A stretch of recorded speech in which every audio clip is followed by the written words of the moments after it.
Russia doesn't fight fair. It fights to win, brutally, and without blinking. From the icy ruins of Chechnya to the chaos of Ukraine, the Kremlin's war machine doesn't rely on precision. It thrives on fear. But it all changed when one man came to power, Vladimir Putin. A former KGB agent turned president, Putin wasn't elected to lead. He was engineered to dominate. In 1999, after a wave of mysterious bombings in Russia, Putin promised revenge.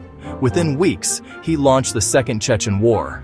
The message was clear: mess with Moscow, and you burn.